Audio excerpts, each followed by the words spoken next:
सभी अध्यापक साथियों को नमस्कार। मैं आपका सूर्यनगरी एकेडमी के YouTube चैनल पर एक बार फिर स्वागत करता हूं। साथियों, रीट पात्रता परीक्षा की तैयारी के एक बेहद ही सरल, सहज और शॉर्ट से शॉर्ट कोर्स करवाने की योजना में मैं आपके साथ लगातार बाल विकास और शिक्षा शास्त्र की कक्षाएं साझा कर रहा हूं। पिछली कक्षा तक हमने बाल विकास को प्रभावित करने वाले तमाम कारकों पर चर्चा की थी, वंशानुक्रम और वातावरण।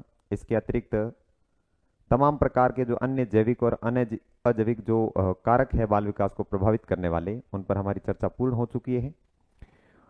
और आगे बढ़ते हुए आज हमारे पास है बाल विकास की अवस्थाओं को शुरू करने का सेशन।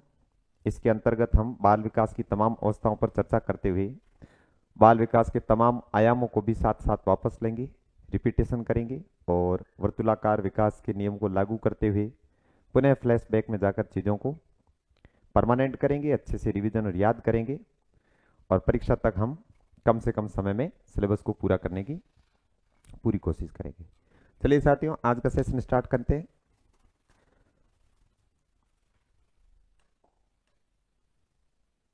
जैसा कि आप देख पा रहे हैं थंबनेल में, आज हमारे पास है बाल विकास की अवस्थाएं और गर्भावस्था। दो बातों पर मुख्यतः चर्चा रहेगी। बाल विकास की कौन सी अवस्थाएं हैं, इन पर विस्तार से हमको बात करनी है और उसके बाद हम जो है एक ही क्लास के अंदर गर्भावस्था को पूरा पढ़ लेंगे। बाल विकास की अवस्थाओं का आरंभ गर्भावस्था से होता है। चूंकि बाल विकास की शुरुआत जो है वो गर्भावस्था से की जाती है, यानी बाल विकास वह विषय है जिसमें बालक का गर्भावस्था से लेकर परिपक्व अवस्था तक अध्ययन किया जाता है। तो इस दृष्टि से हमारा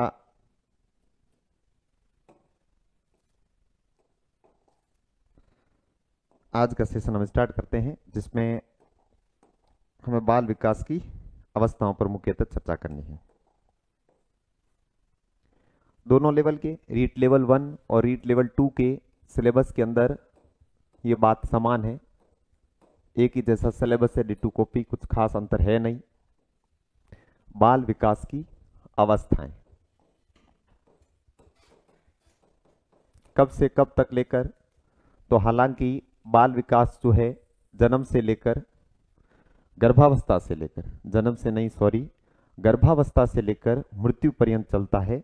निरंतर परिवर्तनों की एक उत्तरोत्तर श्रृंखला के रूप में बाल विकास जीवन पर्यंत चलता है। लेकिन जिस उद्देश्य से हम बाल विकास पढ़ रहे हैं, उस उद्देश्य से सिर्फ और सिर्फ जब तक बच्चा स्कूल में रहता है तब तक के अधिगम को हमें करना है, तब तक की उनकी बातों को, उनकी विशेषताओं को और विकास को समझना होता है। इसलिए जीवन पर्यंत पूरे विकास को अगर अवस्थाओं में बांटा जाए तो पूरी अवस्थाएं बहुत ज्यादा हो जाती है। लेकिन बाल विकास की दृष्टि से जितनी आवश्यकता शिक्षकों को होती है बालकों को समझने की, उस दृष्टि से सिर्फ विद्यालय आयु तक हम पढ़ेंगे और यहीं से सवाल बनते हैं और जहां तक प्रश्न बनते हैं सिर्फ वहीं तक हमको पढ़ना है, चूंकि हमारा लक्ष्य शॉर्ट से शॉर्ट समय में सिलेबस को करना है। विद्यालय आयु का अर्थ हुआ जब तक कि 12वीं उत्तीर्ण कर ले, कक्षा 1 से या फिर 1 से पहले। नई शिक्षा नीति के अनुसार बालक अब सीधे कक्षा 1 से नहीं पढ़ेंगे, बल्कि कक्षा 1 से पहले ही उनको 3 वर्ष की आयु से विद्यालय भेजना होगा, जो कि पहले से इंग्लिश मीडियम स्कूल्स में और केजी प्रेप वगैरह सिस्टम जहां होता है वहां पर 3 वर्ष के बच्चे स्कूल पहुंच जाते हैं। तो बाल विकास की कितनी अवस्थाओं की हम चर्चा करेंगे, तो सामान्यतः बाल विकास की 5 अवस्थाएं मानी गई है। सामान्यतः जो सर्वमान्य मत है उसमें 5 अवस्थाएं, जिसमें गर्भावस्था शामिल है। चूंकि बाल विकास जन्म से पूर्व शुरू हो जाता है, गर्भकाल से शुरू हो जाता है, इसलिए हमारे पास गर्भावस्था भी अवस्थाओं के अंतर्गत शामिल है। और इसके अतिरिक्त अन्य अवस्थाएं जो है बढ़ती उम्र के साथ हम देखते हैं।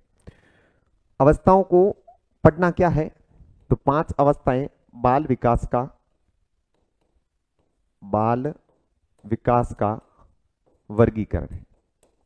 बाल विकास का वर्गीकरण, अगर कभी इस प्रकार का प्रश्न घूमता फिरता पूछ लिया जाए कि बाल विकास का वर्गीकरण कितने भागों में किया गया है या कितने टुकड़ों में इसको बांटा गया, कितने अंश है बाल विकास के, तो वहां पर फिर हमको अवस्थाओं का जिक्र करना चाहिए कि अवस्थाएं बढ़ती हुई उम्र के साथ बाल विकास को कई हिस्सों में बांटते हुए पढ़ना होता है। क्योंकि विकास जो है, विकास क्रम के अंदर एक रूपता होती है, लेकिन प्रत्येक आयु या प्रत्येक अवस्था के अंदर बालक की विकासात्मक विशेषताएं अलग अलग होती है, जो कि हम अवस्थाओं के साथ पढ़ने ही वाले हैं।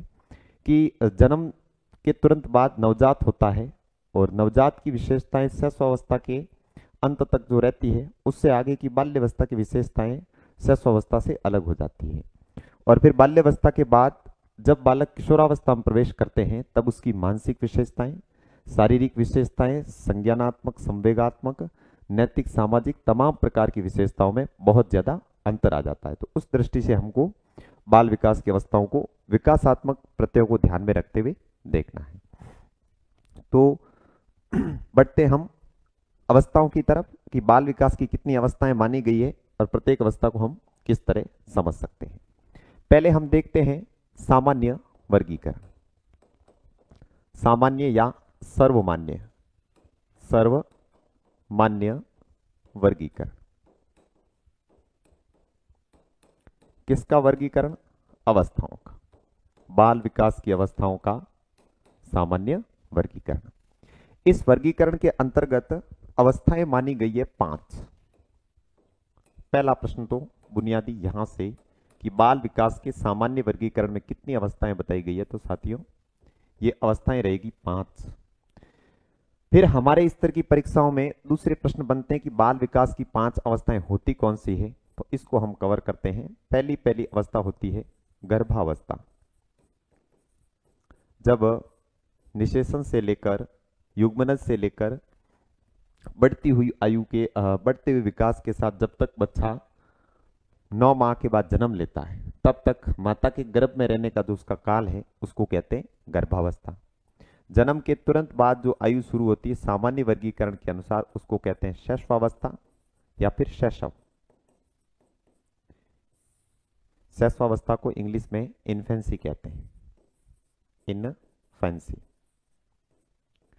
हालांकि गर्भावस्था के लिए अंग्रेजी शब्द प्रेगनेंसी यूज होता है, प्रेगनेंसी, ड्यूरिंग प्रेगनेंसी, यानी जब माता के गर्भ में बच्चा होता है प्रेगनेंसी के ड्यूरिंग, उस टाइप का गर्भावस्था। नंबर 3 शैशवावस्था के बाद आती है बाल्यावस्था। बाल्यावस्था, बाल्यावस्था के बाद नंबर 4 किशोरावस्था। किशोरावस्था, और फिर आ जाती है किशोरावस्था के बाद नंबर 5 परिपक्वावस्था। परिपक्वावस्था या फिर इसको प्रौढ़ावस्था भी कह सकते हैं, किशोरावस्था से आगे। बाल्यावस्था के लिए अंग्रेजी शब्द चाइल्डहुड यूज होता है, चाइल्डहुड। चाइल्ड या चिल्ड्रन बच्चों के लिए प्रयोग होते हैं शब्द, और चाइल्डहुड का मतलब है बाल्यावस्था। किशोरावस्था को कहते हैं एडोलसेंस। एडोलसेंस पुस्तक जो है वो किशोरावस्था के विकासों को स्पष्ट करते हुए जो है स्टैनली हॉल के द्वारा लिखी गई, जिसका जिक्र हमारी पूर्व की कक्षा में हुआ है। एडोलसेंस एडोलसियर शब्द से बना है, जिसका अर्थ होता है परिपक्वता की ओर बढ़ना।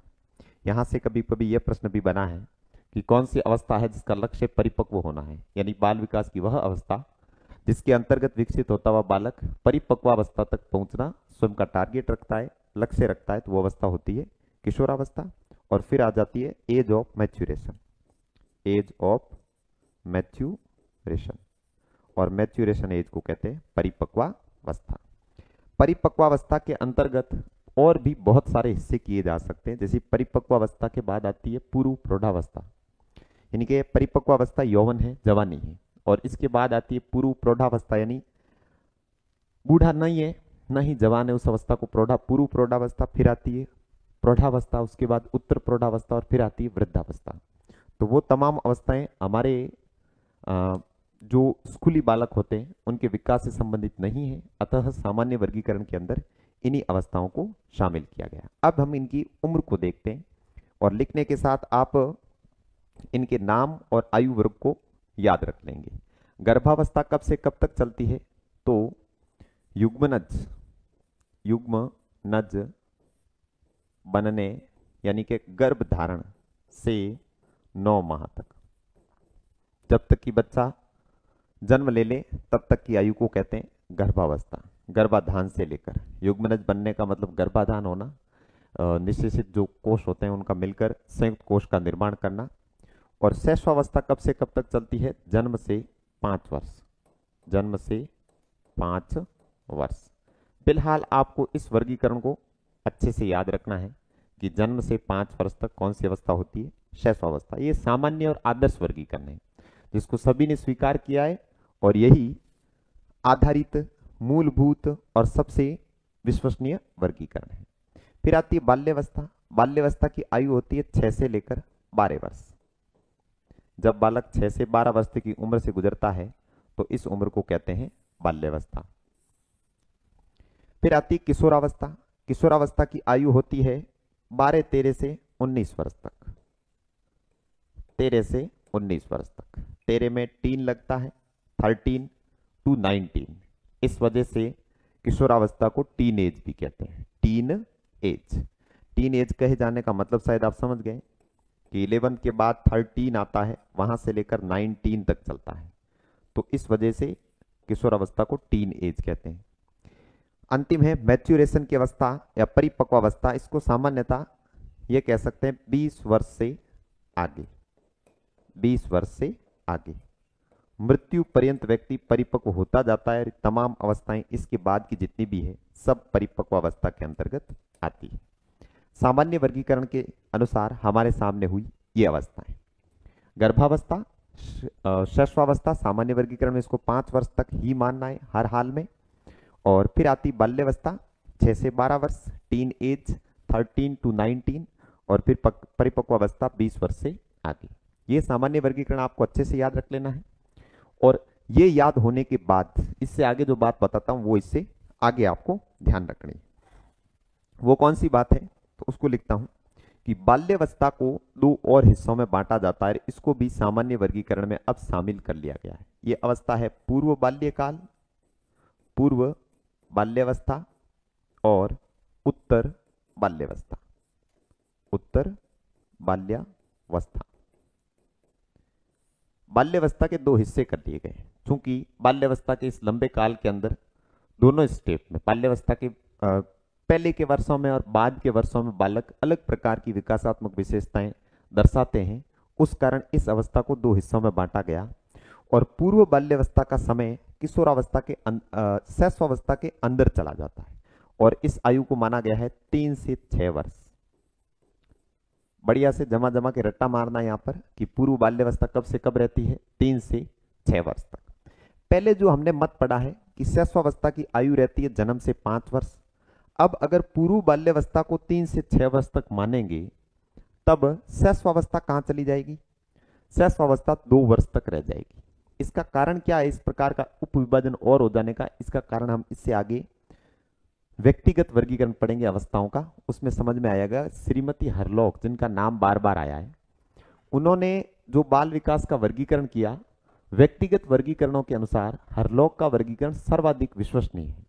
और उन्होंने जो है बाल्यावस्था के 2 हिस्से किए और पूर्व बाल्यावस्था 3 से 6 वर्ष बताई और उत्तर बाल्यावस्था जो है 6 से 12 वर्ष तक बताई। 6 से 12 वर्ष।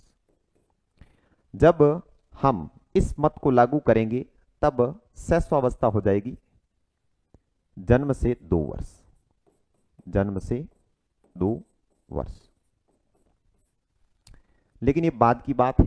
पहले पहले धरातल पर आपको जितनी पहले लिख करके उतनी अवस्थाएं याद रखनी है। इससे आगे के जितने भी बदलाव है हम इनको पढ़ते रहेंगे। गर्भावस्था 9 माह तक, शैशवावस्था जन्म से 5 वर्ष या 0 से 5 वर्ष, बाल्यावस्था 6 से 12 वर्ष, किशोरावस्था 13 से 19 वर्ष और उसके बाद की आयु जितनी भी है पूरी की पूरी आ जाती है परिपक्वावस्था के अंदर। फिर और क्या चीज है? किशोरावस्था को भी 2 भागों में बांटा गया है जिसको हम आगे देखेंगे, पूर्व किशोरावस्था और उत्तर किशोरावस्था। पूर्व किशोरावस्था की आयु मानी जाती है 14-15 से लेकर 17 वर्ष और उत्तर किशोरावस्था को बांटते हैं 18 से 20 वर्ष में। हालांकि यहां पर हमने 19 वर्ष में किशोरावस्था की आयु खत्म कर दी है, लेकिन किशोरावस्था को आगे बढ़ाते हुए इस प्रकार से भी विभाजित किया गया कि भाई किशोरावस्था का भी एक हिस्सा नहीं है, किशोरावस्था को भी दो भागों में बांटा गया है। तो जब बाल्यावस्था और किशोरावस्था दोनों को उत्तर अवस्था और पूर्व अवस्था में बांटेंगे, तब इनके वर्षों का दायरा चेंज हो जाएगा। और मूलतः जो मैंने लाल रंग और काले रंग से लिख रखा है, उसको आपको मूल विभाजन मानना है। सरल सरल विभाजन है और मूल विभाजन है। अगर ये बातें जो पूर्व बाल्यावस्था उत्तर बाल्यावस्था की उम्र को यहां पर लिखना अगर आपको कंफ्यूज करता है, तो इसको यहां पर हटा हुआ मान लो। आप सिर्फ और सिर्फ लाल और काले रंग से लिखी हुई सामान्य अवस्थाओं को यहां पर समझो। फिर आगे हम व्यक्तिगत वर्गीकरणों के अंदर उत्तर पूर्व बाल्यावस्थाओं के क्यों वर्गीकरण हुए इसके बारे में बात करते हैं। चलते हैं आगे साथियों। पांचों अवस्थाएं आपको समझ में आई होगी। अब देखते हैं कि इससे आगे व्यक्तिगत वर्गीकरणों के अनुसार एक वर्गीकरण है जिसको बहुत ज्यादा महत्व दिया गया है, हरलॉक का अवस्था वर्गीकरण। हरलॉक का अवस्था वर्गीकरण। श्रीमती हरलॉक ने बाल विकास पर बहुत ही अधिक कार्य किया है। शायद ही कोई सेशन ऐसा बीता हो पहले जिसमें हरलॉक का नाम नहीं आया हो। हरलॉक और crow on crow, Hurlock crow and crow के नाम बार बार आते हैं क्योंकि इन्होंने बहुत ज्यादा परिवर्तन करने वाले कार्य बाल विकास के क्षेत्र में किए हैं। अब हरलॉक का वर्गीकरण क्यों पढ़ रहे हैं? हम व्यक्तित्व वर्गीकरणों के अंदर केवल एक ही वर्गीकरण पढ़ेंगे। बाकी वाले व्यक्तियों के अलग अलग कोलशनी का, कोल महोदय का, रोस का, जोन्स का किसी प्रकार का वर्गीकरण नहीं पढ़ेंगे। सिर्फ हरलॉक का वर्गीकरण पढ़ेंगे क्योंकि यह व्यक्तिगत वर्गीकरणों में सर्वाधिक मान्य है। हरलॉक का वर्गीकरण व्यक्तिगत वर्गीकरणों में सर्वाधिक मान्य, इसको सबने एक्सेप्ट किया है और इसको व्यक्तिगत वर्गीकरणों में मान्य किया है। जबकि सबसे अधिक मान्य वर्गीकरण कौन सा है? वह है सामान्य वर्गीकरण। किसी भी व्यक्ति का, किसी भी अलग बाल मनोवैज्ञानिक का नाम दिए बिना अगर अवस्था वर्गीकरण की बात करें तो फिर वही सामान्य वर्गीकरण रहेगा। जो पिछली पीपीटी के अंदर हमने ब्लैक एंड रेड कलर से लिखा है, वही अंतिम वर्गीकरण है। अब हरलॉक ने वर्गीकरण के अंदर कितनी अवस्थाएं दी है, इसके संबंध में भी भिन्न भिन्न मत है। कहीं पर 8 आती है, कहीं पर 11 अवस्थाएं आती है और कहीं पर 12 आती है। अब कोई विद्यार्थी अगर मेरा मत पूछे और मुझसे कहे कि कौन सी अवस्थाएं हमें माननी चाहिए, तो मेरा मत है 8 अवस्थाएं। आपने जहां पर भी जितनी भी अवस्थाएं देखी है उससे कोई फर्क नहीं पड़ता। 8 अवस्थाएं जो है बाल्यावस्था के, बाल्य विकास के अंदर या बाल विकास के अंतर्गत हमको यहां से पढ़ लेनी है। इसके आगे की अवस्थाएं हरलॉक ने अगर दी है तो वो हमारे बाल विकास के शिक्षा शास्त्र के दायरे से काम की नहीं है और ना हमको पढ़ना है। हरलॉक के वर्गीकरण को आपको उतना ही इंपॉर्टेंस देना है जितना सामान्य वर्गीकरण को देते हैं, क्योंकि हरलॉक के वर्गीकरण को अगर हम समझ लेते हैं तो फिर पूर्व बाल्यावस्था, उत्तर बाल्यावस्था, पूर्व किशोरावस्था, उत्तर किशोरावस्था का भी हमारा जो कंफ्यूजन है उसको भी हम खत्म कर देंगे, उसको भी हम पूरी तरह से समझ पाएंगे। फोन अटेंड करना सर। चलो समझते हैं हम हरलॉक के द्वारा बताई गई अवस्थाओं को। श्रीमती हरलॉक ने 8 अवस्थाएं जो दी है, सबसे पहले हम उनके नाम लिख लेते हैं कि उन्होंने कौन कौन सी अवस्थाएं बताई। हरलॉक के द्वारा बताई गई पहली अवस्था है शैशव। शैशव के बाद आती है बचपनावस्था। बचपनावस्था। बचपनावस्था के बाद आती है पूर्व बाल्यावस्था। पूर्व बाल्यावस्था। पूर्व बाल्यावस्था के बाद उत्तर बाल्यावस्था। इसको आप परत दर परत दिमाग में यहीं से सेट करते जाइए कि सबसे पहले शैशव, फिर बचपनावस्था, पूर्व बाल्यावस्था, उत्तर बाल्यावस्था। फिर उत्तर बाल्यावस्था के बाद एक विशेष उम्र आती है वय संधि काल। वय संधि काल। वय संधि काल है, ये संधि करता है, कैसे करता है हम समझेंगे अभी। 6 नंबर लिखे आप पूर्व किशोरावस्था। पूर्व किशोरावस्था। फिर 7 नंबर आप मानेंगे उत्तर किशोरावस्था, और अंतिम अवस्था रहती है हरलॉक के अनुसार प्रौढ़ावस्था या परिपक्वावस्था। प्रौढ़ावस्था के बाद हरलॉक मध्यावस्था और वृद्धावस्था जैसी अन्य अवस्थाओं का भी जिक्र करती हैं, लेकिन उनकी संख्याएं फिक्स नहीं है। हम जिन अवस्थाओं को पढ़ेंगे इस वर्गीकरण में मात्र 8 अवस्थाएं पढ़नी है। 8 के अतिरिक्त कोई कंफ्यूजन नहीं रखता है, और यहीं से अगर कोई सवाल पड़ता है तो हमारा सवाल 100% सही होगा, इसकी मैं आपको गारंटी दे सकता हूं। अब देखिए प्रत्येक अवस्था का काल हरलॉक ने किस प्रकार बताया। इस वर्गीकरण से हम अच्छे से समझ जाएंगे कि क्यों पूर्व बाल्यावस्था उत्तर बाल्यावस्था, पूर्व किशोरावस्था उत्तर किशोरावस्था का कंफ्यूजन हमारे सामने रहता है। शैशवावस्था जो है श्रीमती हरलॉक ने बताई है जन्म से 2 सप्ताह, 2 सप्ताह है यहां पर, यानी 14 से 15 दिन। बहुत अच्छे से इसको ध्यान रखना है। इस आयु के अंदर जो नवजात होता है उसका व्यवहार इसके बाद के दिनों के अनुसार बहुत ज्यादा बदल चुका होता है, इसलिए शायद हरलॉक ने ज्यादा माइक्रो क्लासिफिकेशन किया है। जन्म से 2 सप्ताह, फिर बचपनावस्था की शुरुआत होती है 2 सप्ताह से 2 वर्ष तक, 2 सप्ताह से 2 वर्ष तक हरलॉक के अनुसार। सामान्य वर्गीकरण के अनुसार यहां बातें अलग थी, बचपनावस्था थी नहीं। अब अगर देखें कि सामान्य वर्गीकरण के अनुसार क्या ये दोनों आयु शैशवावस्था में आती है, तो बिल्कुल सामान्य वर्गीकरण के अनुसार दोनों आयु शैशवावस्था में आती है।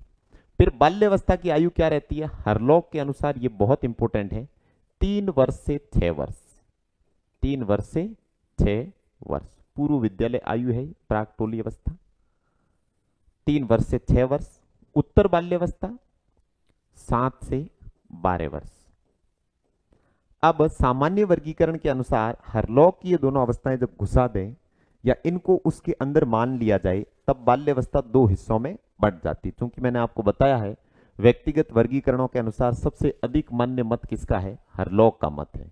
इसलिए यहां की अवस्थाओं का वर्गीकरण कभी कभार सामान्य वर्गीकरण को प्रभावित कर देता है, इसलिए हमें इनकी ये आयु सीमाएं भी ध्यान रखनी होगी, रटकर याद करनी होगी। अब बीच में थोड़ी विशेष रह जाती है वय संधि काल, इसकी आयु सीमा रहती है 12 से 14 वर्ष। वय संधि काल का मतलब है जब 2 उम्र के बीच में संधि हो, यानी बाल्यावस्था और किशोरावस्था के बीच में हरलॉक ने एक ऐसा समय बताया है जब वय, वय का मतलब होता है उम्र, वय का अर्थ होता है उम्र या आयु। जब 2 उम्रों के बीच में संधि होती है तो वही वय संधि काल कहलाता है, और यहां पर उम्रों के बीच में संधि या जुड़ाव होता है। पूर्व किशोरावस्था, पूर्व किशोरावस्था की आयु रहती है 15 से 17 वर्ष, 15 से 17 वर्ष,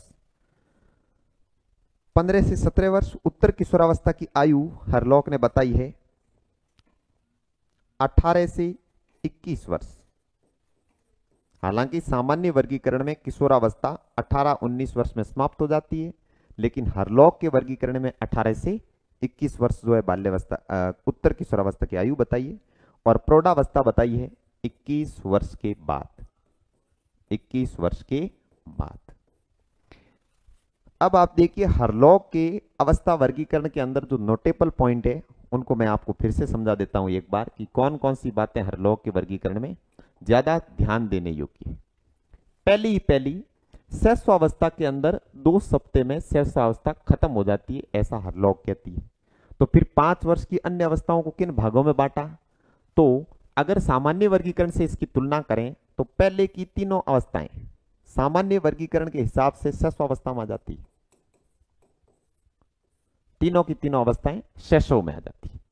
फिर उत्तर बाल्यावस्था वय संधि काल मिलाकर दोनों अवस्थाएं किस में आ जाती है, बाल्यावस्था के अंदर सामान्य वर्गीकरण के अनुसार। और फिर किशोरावस्था का समय जो पूरा है किशोर रहता ही है, और प्रौढ़ावस्था का मतलब है किशोरावस्था के बाद जितनी भी अवस्थाएं आती है जिसमें आदमी या बालक उम्र के साथ साथ परिपक्वता प्राप्त करता रहता है, तो उसका अपना अलग ही मामला है। सामान्य वर्गीकरण से हरलॉक के वर्गीकरण की तुलना करना और दोनों के वर्गीकरण को अलग अलग बढ़िया से याद रख लेना है आपको, इसके अलावा रीट के विद्यार्थियों को कॉलसनिक हो, कॉल महोदय हो, जॉन्स हो, किसी के द्वारा किए गए वर्गीकरण की चिंता करने की बिल्कुल जरूरत नहीं है। वहां से ऐसे सवाल कभी बने हुए देखे नहीं है हमारी परीक्षाओं में, और ना ही सवाल बनते हैं। हरलॉग का वर्गीकरण हमको इसलिए समझना है क्योंकि ये वर्गीकरण कई बार सामान्य वर्गीकरण को प्रभावित कर देता है। जैसा कि मैंने अभी आपको पहले बताया कि बाल्यावस्था के 2 टुकड़े क्यों हुए, किशोर अवस्था के 2 हिस्से क्यों किए गए, इसके बारे में किसका मत रखना है अपने को, हरलॉग का। अब प्रत्येक अवस्था की विशेषताएं क्या है वो तो हम आगे प्रत्येक बाल विकास की अवस्था को पढ़ते हुए समझने वाले ही हैं। अब तक का जो वर्गीकरण है इसको आपको बढ़िया से रटकर दोनों को अलग अलग याद रखना है। सबसे पहले आपको सामान्य वर्गीकरण की आयु ध्यान रखनी है, उसके बाद पूरी समझ के साथ हरलॉग का जो वर्गीकरण है उसको सम्मान देते हुए पढ़ना है। 2 तो आपको हर हाल में याद रखने ही होंगे कि किस अवस्था की आयु सीमा कितनी होती है। फिर हम आगे बढ़ते हैं, बाल विकास की पहली अवस्था लेते हैं। बाल विकास क्रम में अवस्थाओं को जितने हिस्सों में बांटा है उसमें सबसे पहली अवस्था जो हमको पढ़नी है वो अवस्था है गर्भावस्था या गर्भस्थ शिशु की अवस्था। गर्भावस्था 4-5 अवस्थाएं सामान्य वर्गीकरण में जो है उसमें से पहली होती है गर्भावस्था। गर्भ से ही चूंकि बाल विकास प्रारंभ हो जाता है इसलिए हमको बाल्यावस्था गर्भावस्था से भी पढ़ना जरूरी है। अब गर्भावस्था रहती कब तक है, सबसे पहले आयु सीमा तो गर्भ धारण से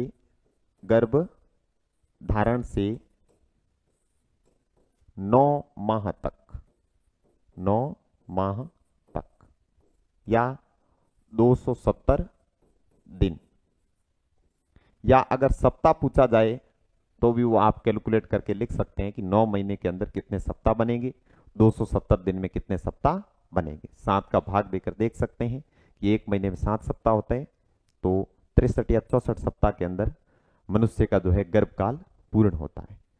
एक चीज आपको इसके अंदर और ध्यान रख लेनी है, मनुष्य का या मानव का सामान्य गर्भकाल, मानव का सामान्य गर्भकाल कितने समय का होता है, फिर उत्तर वही है 9 माह या 270 दिन। क्या मानव का बच्चा सिर्फ इतने फिक्स दिनों के बाद जन्म लेता है, तो ऐसा कुछ भी नहीं है। कभी कभार 9 माह से पहले भी बच्चे जन्म ले लेते हैं तो वेंटिलेटर पे रखकर उनको जीवित रखा जा सकता है। 7वें या 8वें महीने के अंदर अगर बच्चा जन्म ले लेता है तो फिर उसको जीवित रखा जा सकता है। और कभी कभार किसी बच्चे का जन्म 9 माह या 270 दिन से आगे निकलते हुए 280 दिन में हो जाता है तो वो भी कोई असामान्य बात नहीं है, थोड़ा बहुत तो इधर उधर हो ही जाता है।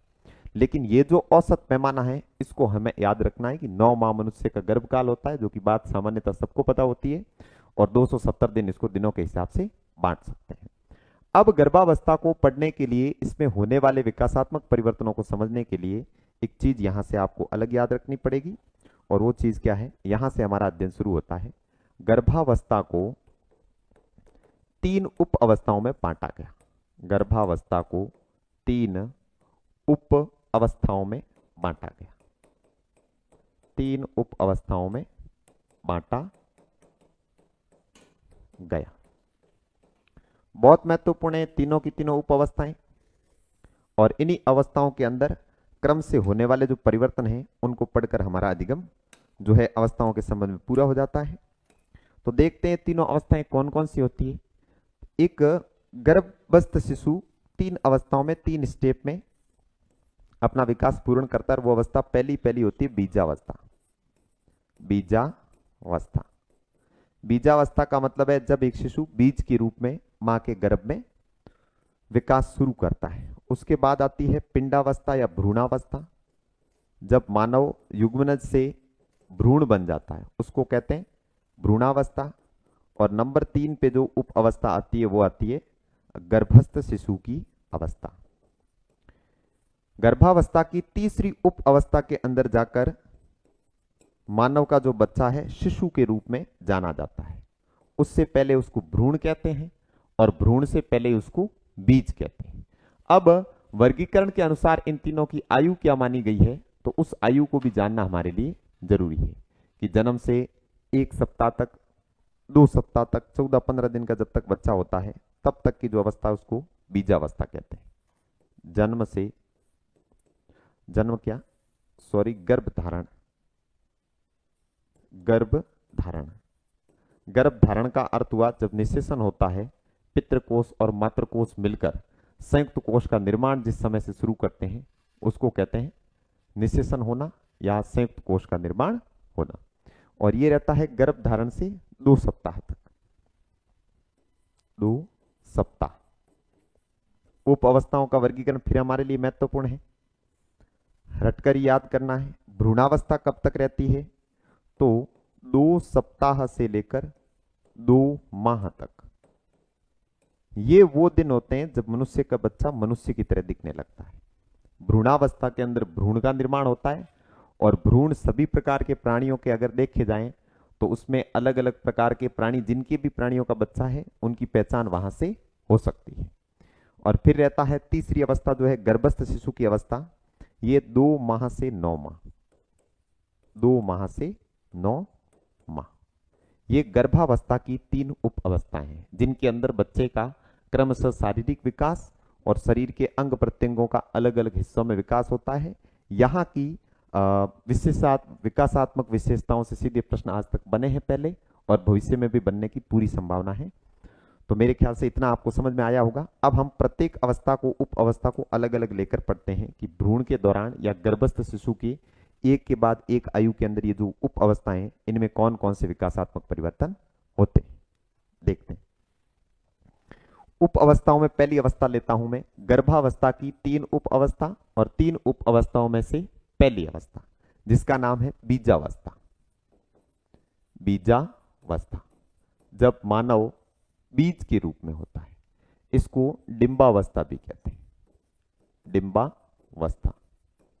आपने बायोलॉजी में पढ़ा होगा कि ओवम को डिंब कहते हैं। ओवम जो होता है मातृकोश, उसके लिए डिंब शब्द का प्रयोग किया जाता है। तो यहाँ पे निषेचन जब स्पर्म और ओवम का होता है तो शुरुआती अवस्था को कहते हैं डिंबावस्था या फिर इसको कहते हैं रोपण अवस्था, रोपण अवस्था। इन तीनों नामों से पहली उप अवस्था को जाना जाता है गर्भावस्था की। और इस अवस्था की आयु सीमा हमने पहले लिख रखी, कितनी होती है, 2 सप्ताह तक। कब से 2 सप्ताह, गर्भाधान से। गर्भाधान, गर्भाधान का मतलब है जब से निषेचन हुआ है, जब से निषेचित हुआ है बच्चा, जब से जाइगोट का निर्माण हुआ है, उस अवस्था को हम कहते हैं गर्भाधान। गर्भाधान हो जाने के 2 सप्ताह तक की यानी कि 14-15 दिन तक का जो टाइम होता है उसमें भ्रूण जो है, मनुष्य का बच्चा जो है बीज अवस्था में रहता है, बीजावस्था में रहता है। इसमें कैसे विकास होता है, 10 दिवस तक, 10 दिवस तक डिंब या जाइगोट। हालांकि डिंब सिर्फ मातृकोश के लिए आता है, चूंकि पितृकोश जो होता है मातृकोश के बाहर का जो शेल होता है उसको तोड़कर अंदर प्रवेश करता है, तो बाहर का जो आकार है पूरी तरह से भौतिक रूप से डिंबी रहता है, इसलिए इसको डिंब या जाइगोट कहा है। हालांकि जाइगोट को युग्मनज कहते हैं, युग्मनज। संयुक्त कोश, ये एक कोशिकी होता है और इसी एक कोशिका से मानव जीवन का प्रारंभ होता है। 10 दिन तक डिंब या युग्मनज गर्भाशय में तैरता रहता है, यानी निश्चित ठिकाना नहीं होता, गर्भाशय में इधर उधर तैरता रहता है, में तैरता रहता है। और उसके बाद इसका क्या होता है, तो उसके बाद गर्भाशय की दीवार से चिपकता है, गर्भाशय की दीवार से चिपकता है, चिपक जाता है। नगण्य होता है, बहुत छोटा आकार होता है, खुली आंखों से बिना माइक्रोस्कोप के इसको देखा ही नहीं जा सकता, किसी मेडिसिन टेक्निक के बिना इसको हम सीधी आंखों से तो देख ही नहीं सकते। यहां से प्रश्न बनता है कि मानव जीवन का जो शुरुआती हिस्सा होता है, शुरुआती जो युग्मनज होता है, इसको किन नामों से जाना जाता है, तो एक तो जाइगोट, एक युग्मनज कहते हैं, एक इसको संयुक्त कोश कहते हैं, संयुक्त कोश, और एक इसको कहते हैं युक्ता। इन 4 शब्दों का प्रयोग इसके लिए होता है, जाइगोट, युग्मनज, संयुक्त कोश और युक्ता। इन चारों शब्दों का संबंध गर्भावस्था के अंतर्गत पहली उप अवस्था बीजावस्था के अंदर होता है। अब जब 10 दिन के बाद बीज गर्भाशय की दीवार से चिपक जाता है, यहां आहार मिलना प्राप्त होता है। 10 दिन तक बिना आहार के रहता युग्मनज, और उसके बाद उसको आहार प्राप्त होना शुरू होता है, आहार प्राप्त होने लगता है। शुरुआती आहार जो है गर्भाशय की दीवार से ही मिलता है।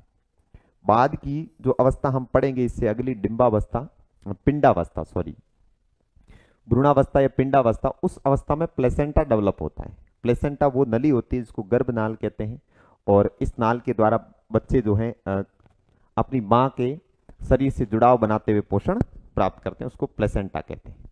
अब इस अवस्था की क्या विशेषताएं शेष रही है, तो ये हो गया है हमारा, इसको यहां से आप याद रख लेंगे। और ये जो अवस्था है बीजावस्था, इसके और क्या नाम क्या किए जा सकते हैं, जैसे निषेचन की अवस्था कह सकते हैं, निषेचन अवस्था। चूंकि आप सभी समझते हैं बायोलॉजी के अंदर गर्भ धारण का शुरुआत निषेचन से होता है। इसके अलावा जीवन का आरंभ यहीं से होता है, या फिर संयुक्त कोश की अवस्था, संयुक्त कोश निर्माण की आयु कह सकते हैं, संयुक्त कोश निर्माण। या इस अवस्था के लिए सिर्फ एक शब्द आ सकता है, जाइगोट। यहां से अगर किसी भी टाइप के शब्द का उपयोग होता है तो बहुत बढ़िया सवाल बनता है, ऐसे प्रश्न बनने की संभावना रहती है। मेरे ख्याल से आपको पहली उप अवस्था समझ में आई होगी। अब 2 माह से आगे, 2 सप्ताह से आगे जो है बाल विकास में कौन कौन सी बातें बदलती है, उसको मैं अगली स्लाइड पर लेता हूं। नंबर 2, गर्भावस्था की दूसरी उप अवस्था रहती है भ्रूणावस्था, जिसमें मानव का बच्चा भ्रूण बन जाता है। और भ्रूण वो अवस्था होती है जब किसी भी प्राणी के बच्चे की यानी शिशु की पहचान हो जाती है कि वो किस प्रकार के प्राणी का बच्चा है। उससे पहले उसकी पहचान संभव नहीं होती है। भ्रूणावस्था को दूसरा नाम लिखते हैं पिंडावस्था, पिंडावस्था। यानी अब जो है भ्रूण किस में बदल चुका है, एक पिंड में बदल चुका है। जो बीज था वो भ्रूण में बदल गया, और जो डिंब शब्द था वो पिंड में बदल गया। यानी अब वो एक शरीर बन गया है जिसको हम पहचान सकते हैं। इस अवस्था की सबसे बढ़िया, सबसे अच्छी विशेषता क्या है, पहले आयु लिख देते हैं। 2 सप्ताह से 2 माह तक यह समय बच्चे के शरीर के आकार लेने की दृष्टि से बहुत महत्वपूर्ण होता है। इस अवस्था का उपनाम है भ्रूणावस्था। इस अवस्था में मानव शिशु या अन्य प्राणियों के शिशु जो होते हैं उनकी आयु अलग हो जाएगी हालांकि, लेकिन रहते क्या है, सभी भ्रूण रहते हैं और उनकी पहचान उस प्राणी के हिसाब से होने लगती है। इस अवस्था की पहली और सबसे खास विशेषता यह है कि मानव भ्रूण की पहचान होने लगती है, मानव भ्रूण की पहचान होने लगती है, होने लगती है। मानव की शक्ल ले लेता है भ्रूण, मानव की शक्ल ले लेता है, पहचाना जा सकता है कि यह भ्रूण किस प्राणी का है। मनुष्य के भ्रूण के रूप में उसकी पहचान की जा सकती है। फिर इस अवस्था में भ्रूण का जो आकार होता है, आकार से भी प्रश्न बनता है कि भ्रूण कैसा दिखता है। भ्रूण पिन के हेड जैसा दिखता है, पिन का हेड। पिन के हेड कैसे होते हैं, मान लो कि कोई ऑल पिन है और उसका ऊपर का जो माथा होता है, सिर, इस प्रकार से ऑल पिन होती है ऐसे। तो इस अवस्था के अंदर जो मानव का भ्रूण होता है वो इस टाइप का दिखने लगता है, पिन के हेड के समान। ये सिर है और ये बाकी वाला हिस्सा है। विकास क्रम के सिद्धांतों के अंदर हमने विकास की दिशा का नियम पढ़ा था कि बाल विकास की दिशा है सिर से पैर की ओर। देखिए ये दिशा जन्म से पूर्व निर्धारित हो जाती है। भ्रूण पिन के हेड के समान दिखता है, यानी सबसे पहले सिर विकसित हो चुका होता है गर्भ के अंदर, और उसके बाद अंग प्रत्यंग कोई दिखाई नहीं दे रहा है, सीधा सीधा शरीर दिख रहा है। जिसके बाद इस अवस्था में यानी कि भ्रूणावस्था के 2 माह तक सभी अंग प्रत्यंग एक के बाद धीरे धीरे विकसित होने लगते हैं। तो पिन के हेड के समान आकार किस अवस्था में रहता है, भ्रूणावस्था में रहता है, समान आकार। भ्रूण की पहचान से सीधा सवाल, पिन के हेड के समान मानव के शिशु के जो भ्रूण होता है उसकी पहचान का सवाल। ये सीधे सीधे प्रश्न है, एकदम सीधे, जिनको कई बार पूछा गया है। फिर प्रमुख या सभी अंगों का निर्माण हो जाता है। अंगों का निर्माण हो जाता है। 2 माह तक का गर्भस्थ जो भ्रूण होता है उसमें मनुष्य के सभी अंग प्रकट हो जाते हैं। बहुत छोटे छोटे हाथ, बहुत छोटे छोटे पैर। हालांकि इसका वजन और लंबाई अगर देखेंगे चौंक जाएंगे हम। बायोलॉजी में अगर किसी ने पढ़ रखा है तो अलग बात है, बाकी पहली बार अगर इसके भ्रूण की लंबाई और भार को देखेंगे तो चौंक जाएंगे। क्या ऐसा भी पॉसिबल है? वजन कितना होता है इस अवस्था में वो देखो। वजन 2 ग्राम, मात्र 2 ग्राम का वजन होता है भ्रूण का। लेकिन इसमें देखो कि सभी अंग विकसित हो चुके हैं, मतलब कि कितनी जटिल संरचना के रूप में एक कोश से बहुकोशीय बन रहे, एक कोशिका से बहुकोशी के बच्चे बन रहे हैं। वजन 2 ग्राम रहता है और लंबाई रहती है 1.5 इंच। लंबाई रहती है 1.5 इंच। बहुत ही छोटा आकार है ये भी, लेकिन इसको आंखों से देखा जा सकता है। इससे पूर्व की जो भ्रूणावस्था या पिंडावस्था, डिंबावस्था जो थी, या पहली की पहली अवस्था थी, उपावस्था, उसके अंदर बालक की पहचान नहीं हो सकती थी। उसको बिना किसी भी मेडिसिन उपकरण के देखा नहीं जा सकता। टेलीस्कोप के बिना इसका जो है पहचान नहीं हो सकती। तो भ्रूणावस्था की शुरुआती विशेषताएं कितनी है? तो प्रश्न जो है यहां से है, प्रश्न यहां से है, प्रश्न यहां से है, यहां से भी और यहां से भी। जितने प्रश्न जहां से बन सकते हैं उतनी शॉर्ट में हमने चर्चा की है, ताकि हम आगे की अवस्थाओं तक भी जा सकें और आप कम से कम कंफ्यूज हो। इसके अलावा इस अवस्था के अंदर जो ज्यादा इंपॉर्टेंट है उस चीज को मैं आगे लिखता हूं। क्योंकि इस अवस्था के अंदर मानव के सभी अंग प्रत्यंग विकसित हो जाते हैं, तो इन अंगों के निर्माण किया, अंगों के विकसित होने का जो क्रम है उसको हमें बहुत बढ़िया से समझना होगा। और उसके लिए मैं आगे जो बात लिखता हूं उस पर ध्यान दो। भ्रूणावस्था में भ्रूण का विकास 3 परतों में होता है। भ्रूण का विकास 3 परतों में होता है, 3 चरणों में होता है। हालांकि ऐसा नहीं कि एक परत का निर्माण होने के बाद दूसरी परत का निर्माण होता है। ये 3 अलग अलग ही परतें चलती रहती है।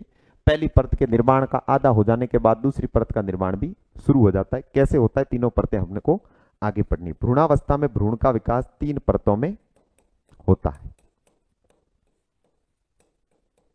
अब तीनों परतों के नाम मैं पहले लिख देता हूं, फिर और उसको आगे पढ़ेंगे कि भ्रूणावस्था में 3 परतें जो होती है कौन सी होती है, क्योंकि पहली पंक्ति का प्रश्न तो यही है। किस अवस्था के अंदर मानव का 3 परतों के अंदर विकास होता है? तो वो होती है गर्भस्थ शिशु की जो अवस्था है, गर्भावस्था के दौरान, उसमें भ्रूणावस्था के अंदर 3 परतों में शरीर का विकास होता है। ये परतें होती है एक्टोडर्म। एक्टोडर्म शब्द का मतलब, एक्टो का मतलब बाहरी से होता है, बाहरी परत या प्रथम परत है ये। दूसरी होती है मीसोडर्म। मीसोडर्म, मीसो का मतलब मांसपेशियों से, याद रखें आप। एक्टो का बाहर से, मीसो का मांसपेशियों से। मीसोडर्म। और मीसोडर्म में मध्य परत या मध्यवर्ती परत या द्वितीय परत। और नंबर 3 होती है अंतिम एंडोडर्म। एंडोडर्म, एंडो का मतलब अंत होता है, जैसे एंडोक्राइन ग्लैंड्स पढ़ते हैं, एंडोक्राइन ग्लैंड्स तो अंतःस्रावी ग्रंथियां। तो एंडो वर्ड का मतलब होता है अंदर, मीसो का मतलब होता है पेशियां, मांसपेशियां, और एक्टो का मतलब होता है बाहर। यानी शरीर का विकास 3 परतों में, 3 चरणों में होता है। सबसे पहले बाहरी अंग प्रत्यंग विकसित होते हैं, फिर अंगों का आधार मांसपेशियां विकसित होती है, और सबसे अंत में शरीर के अंदर के जो नाजुक और जटिल अंग होते हैं, जैसे कि हृदय, किडनी वगैरह, यकृत, इनका परतवार विकास होता है। यहां तक की बात आप समझ लें, उसके बाद में नेक्स्ट पीपीटी पे आपको इन बातों को समझाता हूं। एक्टोडर्म परत को, तीनों परतों के अंदर जितने विकास हो रहे हैं, जो जो चीजें बदल रही है, उनको परत दर परत आपको बहुत अच्छे से याद रखना है। यहां से प्रश्न सीधा बना हुआ भी है पहले और आगे भी बन सकता है। भ्रूणावस्था को न लेते हुए सीधा यह भी पूछा जा सकता है कि मनुष्य के शरीर का विकास या मानव का विकास गर्भावस्था के दौरान कितनी परतों में होता है, तो वो भी हमारे लिए इंपॉर्टेंट है। पहली परत रहती है नंबर 1 एक्टोडर्म। इसके और क्या नाम हो सकते हैं?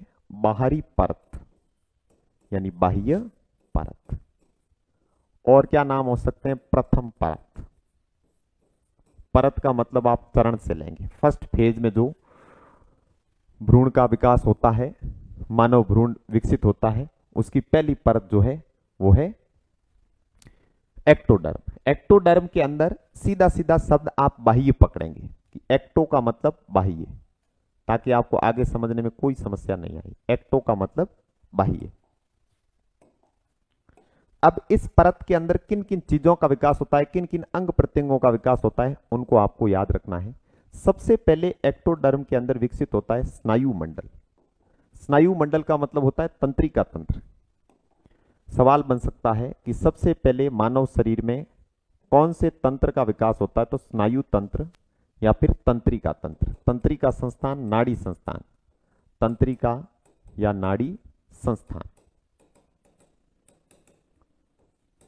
इससे हम संवेदनाएं महसूस करते हैं। शरीर का वह तंत्र जो मस्तिष्क तक शरीर की स्पर्श संवेदनाएं इत्यादि पहुंचाता है, उसको कहते हैं स्नायु तंत्र। और स्नायु तंत्र से हमारे मस्तिष्क के जो मैसेज है, जो आदेश हैं, वो शरीर के अन्य अंगों तक पहुंचते हैं। फिर इसके अंदर किसका विकास होता है? त्वचा का। मनुष्य के शरीर का सबसे बड़ा अंग त्वचा होता है और इसका विकास एक्टोडर्म के अंदर यानी बाह्य परत में होता है। त्वचा के अलावा नाखून,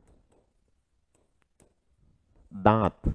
क्या जन्मजात दांत लेकर पैदा होता है बच्चा? तो ऐसा नहीं है, लेकिन दांतों की जो जड़ें होती है, दांतों का जो आधार या फाउंडेशन होता है, वो जन्मजात होता है बच्चे में। बालों का फाउंडेशन, कई बच्चे जन्मजात एकदम गंजे पैदा होते हैं, लेकिन इसका मतलब ये नहीं कि उनमें बाल है, नहीं। उनकी त्वचा के अंदर बालों की संरचनाएं विकसित ऑलरेडी हो चुकी है।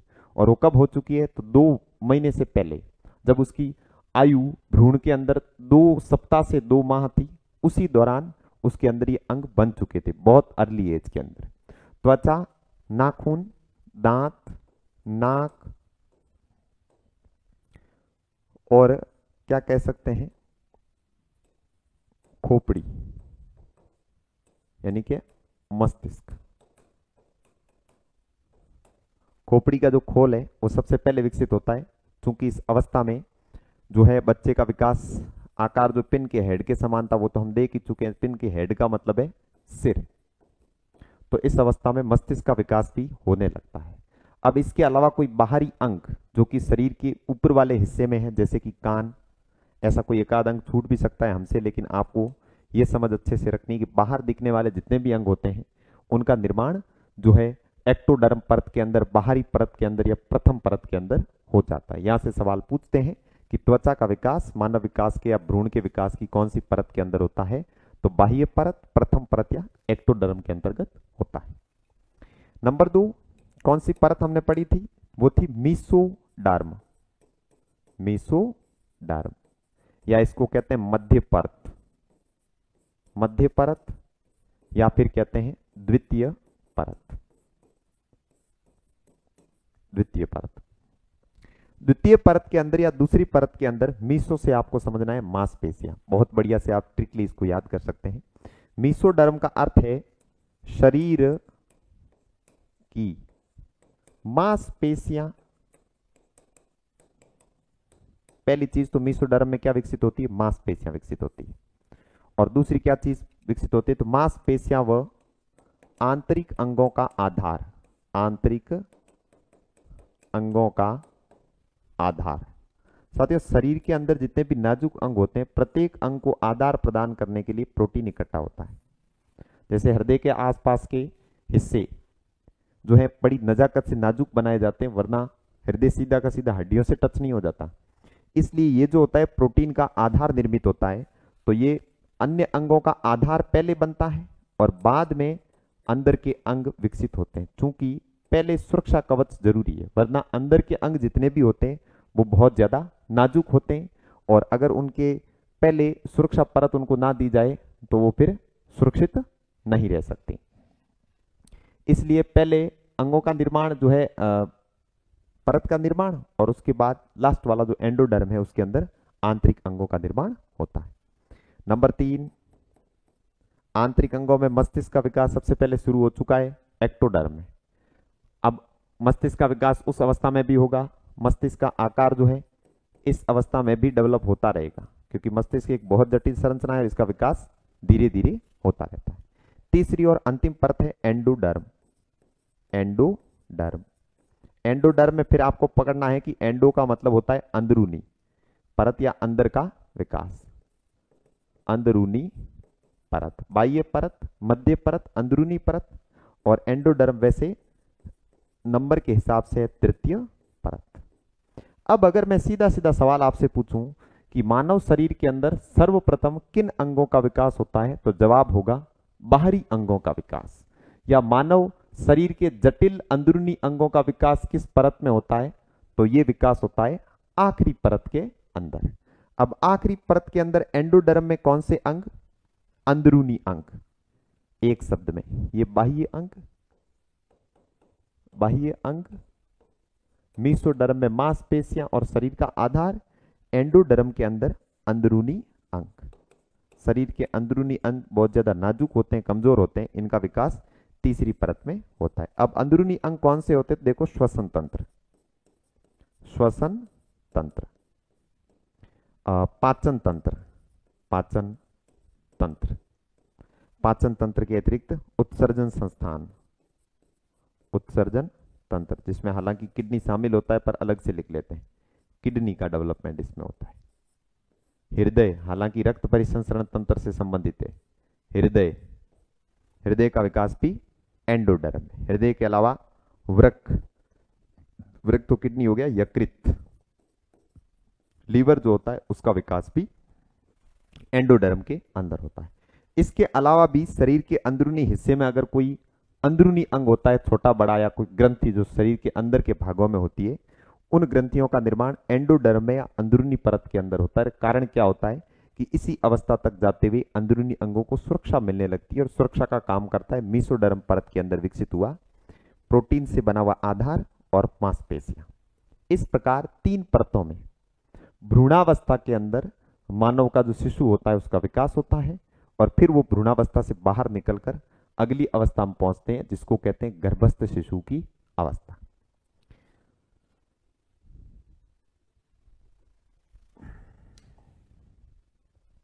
दो अवस्थाएं हम पढ़ चुके हैं उपावस्थाओं को, एक है पहली की पहली बीजावस्था, दूसरी है भ्रूणावस्था, और गर्भावस्था की तीसरी उपावस्था यानी आखिरी उपावस्था है हमारे सामने, वो है गर्भस्थ शिशु की अवस्था।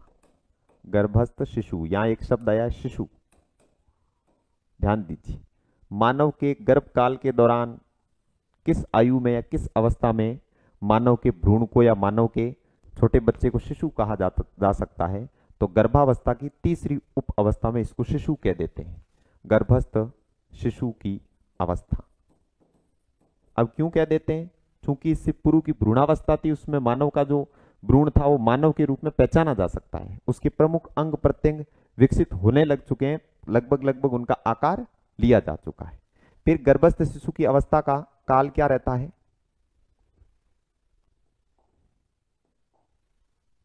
तो काल रहता है, पिछली अवस्था किस आयु तक समाप्त हुई थी, तो पिछली अवस्था समाप्त हुई थी 2 माह पर, और यह अवस्था प्रारंभ होगी इससे आगे। गर्भस्थ शिशु की अवस्था, और समय या अवधि कितना रहता है, तो 2 माह से 2 माह से जन्म तक, यानी करीब 9 माह तक, ये सामान्य है। क्योंकि कुछ बच्चे 9 माह से पहले भी जन्म लेते हैं, स्वस्थ रहते हैं, जीवित हो जाते हैं, तब जन्म तक पढ़ना ज्यादा अच्छा रहेगा। और जन्म होता कितने महीने में मनुष्यों का, तो वो होता है 9 महीने के अंदर। 9 माह में मानव का जो विकास है वो पूरी तरह से हो चुका होता है, तब उसका जन्म हो जाता है। इस अवस्था की सबसे बढ़िया खासियत क्या है, नए अंग नहीं बनते, नए अंग नहीं बनते या नहीं विकसित नहीं बनते, जबकि पूर्व में बने अंगों का विकास होता है। यानी इस अवस्था से पहले 2 महीने की उम्र से पहले ही शिशु के अंदर सभी प्रकार के अंग छोटे छोटे आकार में बन चुके होते हैं। इस अवस्था में सिर्फ और सिर्फ उनका विकास होता है, जबकि पूर्व की अवस्था में निर्मित अंगों का विकास होता रहता है। पूर्व की अवस्था में बने अंग विकसित होते रहते हैं, बने अंग विकसित होते रहते हैं, कोई नया अंग नहीं बनता। पहले के बने हुए जो अंग होते हैं उनमें विकास होता रहता है, परिपक्वता आती रहती है, मजबूत होते रहते हैं और यही काल इस अवस्था के अंदर चलता है। अब इस अवस्था के अंदर कुछ और विशेष प्रश्न हैं जो पहले सीधे पूछे गए हैं, तो उन पर चर्चा करते हैं। इस अवस्था में हृदय की धड़कन सुनाई देने लगती है। हृदय धड़कन, हृदय धड़कन जन्म से पूर्व मनुष्य के अंदर कब से शुरू हो जाती है? ये बहुत महत्वपूर्ण प्रश्न है, कई बार पूछा गया है। 16 सप्ताह या चौथे माह में, चौथे माह में 16 सप्ताह का जब शिशु हो जाता है तब से उसमें हृदय की धड़कन सुनाई देने लगती है। और जब माता के गर्भ के अंदर बच्चा कोई एक्टिविटी करे और मां को महसूस हो तो उसको कहते हैं फिटल एक्टिविटीज। फिटल एक्टिविटीज कौन करता है? गर्भस्थ शिशु करता है फिटल एक्टिविटी। ये फिटल एक्टिविटी जब हम आगे शैशवावस्था पढ़ेंगे और जब जीन पियाजे का संज्ञानात्मक विकास सिद्धांत में संवेदी गामक अवस्था पढ़ेंगे तो उसमें हम इनका वापस जिक्र करेंगे कि मनुष्य जन्म के बाद उसका शरीर जो होता है प्रतिवर्त क्रियाएं करता है, सहज क्रियाएं करता है, प्राकृतिक या स्वाभाविक क्रियाएं करता है जिनका संबंध मस्तिष्क से नहीं होता, मानव की आवश्यकताओं से और प्रकृति से होता है। उनको कहते हैं फिटल एक्टिविटीज, जो कि गर्भस्थ शिशु के अंदर होती है। ये एक्टिविटी शिशु करता है 16 सप्ताह से 24 सप्ताह के बीच शुरू करता है। 24 सप्ताह के बीच, 24 सप्ताह की आयु के बाद तो बड़ी तेज फिटल एक्टिविटीज होती है, मां बहुत आसानी से इसको महसूस करने लगती है। 16 सप्ताह में चूंकि हृदय की धड़कन सुनाई देने लग जाती है, इसलिए फिटल एक्टिविटी शुरू हो जाती है और 24 माह की आयु तक तो बच्चे, 24 सप्ताह की आयु तक तो बच्चे जो शिशु होता है गर्भ में, वो हाथ पैर इत्यादि भी मारने लग जाता है, लात मारता है, या फिर बच्चे के लिए यही सबसे अधिक कहा जाता है कि बच्चे गर्भ में लात मारना इस आयु में शुरू कर देते हैं। फिर देखो आगे एक सेंसिटिविटी है इस उम्र में। 5वें माह के अंत में, 5वें माह के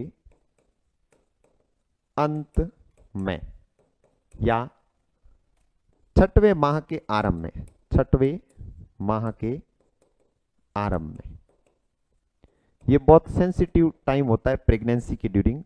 इसमें गर्भपात की संभावना रहती है, गर्भपात की संभावना। अगर इस अवस्था में बच्चा जन्म लेता है या अंतःकोशीय पर्यावरण से बाह्य कोशीय पर्यावरण में प्रवेश करता है तो बच्चा मर जाता है, जीवित नहीं रहता। यानी मनुष्य अगर अपरिपक्व अवस्था में या पूरा परिपक्व होने से पहले जन्म ले लेता है तो उसको गर्भपात कहते हैं, और इस स्थिति में मानव का शिशु जीवित नहीं रहता। यह सेंसिटिव टाइम कब होता है? 5वें महीने के अंतिम दिनों में और 6ठे महीने के आरंभिक दिनों में। इस समय में बच्चा अगर जन्म ले ले तो मर जाता है, इसको कहते हैं गर्भपात की संभावना। ये एक प्रकार का खतरा है। गर्भावस्था के अंदर सबसे खतरनाक टाइम जो होता है वो ये होता है, सबसे अधिक खतरा नवजात को इस दिनों में होता है जो जन्म लेने वाला हो, 5वें माह के अंत में और 6वें माह के आरंभ में। और फिर एक अंतिम बात जो हमको पढ़नी है, वो अंतिम बात रहती है कि अगर 7वें माह में मानव शिशु जन्म ले तो वो जीवित रह जाता है। 7वें माह में जन्मा, 7वें माह में जन्मा शिशु जीवित रह जाता है, शिशु जी सकता है, इतना याद रखना आपको, जी सकता है।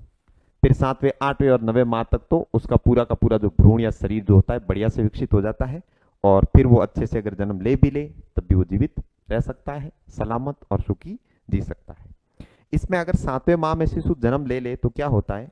सिर्फ और सिर्फ चिकित्सकीय मदद लगती है, चिकित्सकीय मदद, यानी कि वेंटिलेटर पर रखा जा सकता है, क्योंकि यहाँ पे शरीर जो है 9 माह की तुलना में थोड़ा अधिक नाजुक होता है, सेंसिटिव अधिक होता है, और इसलिए इस आयु के अंदर जो शिशु जन्म ले लेते हैं उनको हॉस्पिटल में डॉक्टर की नज़र में रखकर उनको सुरक्षा दी जाती है, और फिर वो जैसे ही परिपक्व हो जाते हैं वैसे उनको वेंटिलेटर से, या फिर क्या कहते हैं उसको, वेंटिलेटर तो बूढ़ों के लिए ऑक्सीजन की कमी के लिए होता है, उनके लिए आईसीयू शब्द का प्रयोग होता है, इमरजेंसी वाला सिस्टम। उसके अंदर डॉक्टर उनको रखते हैं, जहां उनको माता के गर्भ में जैसा वातावरण मिलता है वैसा ही वातावरण देने का प्रयास करते हैं ताकि उनकी मृत्यु ना हो। साथियों, आज के सेशन में हमने बाल विकास की जितनी अवस्थाएं होती है उनका सामान्य वर्गीकरण, आयु सीमा, श्रीमती हरलॉक का विशिष्ट वर्गीकरण जो बहुत महत्व रखता है, व्यक्तिगत वर्गीकरण में सबसे महत्वपूर्ण था वो, और उसके बाद गर्भावस्था और उसके दौरान होने वाले तमाम परिवर्तनों को बढ़िया से देखा है। और अगली कक्षा के अंदर से हम शुरू करेंगे बाल विकास की अगली अवस्था यानी कि शैशवावस्था। आज के सेशन को यहीं पे समाप्त करते हैं। आगे प्रत्येक कक्षा के अंदर आपको एक अवस्था मिलेगी। माना कि इससे अगली सेशन में लेकर आऊं शैशवावस्था, तो शैशवावस्था को पढ़ने, उनकी विशिष्टताएं पढ़ने के साथ साथ शैशवावस्था में विकास प्रत्येक आयाम का किस प्रकार से होता है, वो कक्षाएं बहुत ही ज्यादा महत्वपूर्ण रहने वाली, क्योंकि प्रत्येक रीट की परीक्षा के अंदर देखा गया कि 2 से 3 सवाल अवस्थाओं से पूछ लिए जाते हैं कि या तो किसी अवस्था का विशेषण पूछ ले कि जीवन का अनोखा काल कौन सी अवस्था है, समायोजन की चिंता किस अवस्था में रहती है, व्यवसाय चुनाव की चिंता किस अवस्था में रहती है, अपराध प्रवृत्ति के नाजुक अपराध प्रवृत्ति के उत्पन्न होने का नाजुक समय कौन सा है। इस प्रकार के तमाम सवाल पूर्व की परीक्षा में पूछे गए। तो इससे आगे के सेशन और स्वयं ये सेशन भी आपके परीक्षा की दृष्टि से बहुत इंपॉर्टेंट रहने वाला है। आज के सेशन से भी आपको 1 या 2 सवाल मिलेंगे पूरे रीड के पेपर में, और इससे आगे हम अगली अवस्थाओं को पढ़ेंगे। धन्यवाद जुड़े रहने के लिए। मिलते हैं अगले सेशन में।